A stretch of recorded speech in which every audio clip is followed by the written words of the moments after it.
আশা করি ভালো আছেন। আমিও আল্লাহর রহমতে ভালো আছি। তাই আজকে সারাদিন কাজ করে সময় পাইনি আপনাদের সাথে কোনো কথা বলার জন্য। তাইলে এই সময় মাছ রান্না করব দুপুরের জন্য, তাই ভাবলাম আপনাদের সাথে সেটা শেয়ার করি। আর আপনারা দেখে বলবেন আমার রান্নাটা কেমন হয়েছে। আর এটা কী মাছ সেটা আপনারা আমাকে কমেন্টে বলবেন।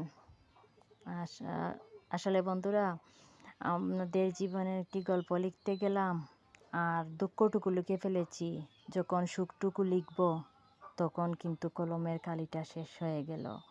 এটাই আমাদের জীবন আর এটাই বাস্তব। তাই আপনারা বলবেন তো আমার রান্নাটা কেমন হয়েছে। আর আমার চ্যানেলের এটাই আমার ফার্স্ট ব্লগ, তাই আমাকে একটু সাপোর্ট করবেন আর আমার চ্যানেলটা সাবস্ক্রাইব করবেন আর আমার পাশে থাকবেন যেন আমিও আপনাদের মতো এগিয়ে যেতে পারি।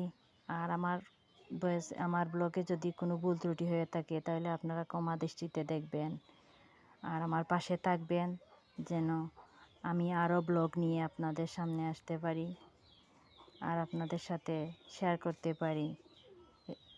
তাই পাশে থাকবেন আর লাইক কমেন্ট শেয়ার করবেন। আমিও ইনশাল্লাহ আপনাদের পাশে থাকব, সাপোর্ট করব। তাই আপনারাও আমার পাশে থাকবেন। প্লিজ প্লিজ আমার চ্যানেলটা সাবস্ক্রাইব করবেন আর আমার আইডিতে একটু ঘুরে আসবেন আর আমার চ্যানেলটিতে সাবস্ক্রাইব করবেন, লাইক কমেন্ট শেয়ার করবেন। তাই বন্ধুরা সবাই ভালো থাকবেন, সুস্থ থাকবেন আর আমার চ্যানেলটাকে সাবস্ক্রাইব করবেন। ওকে।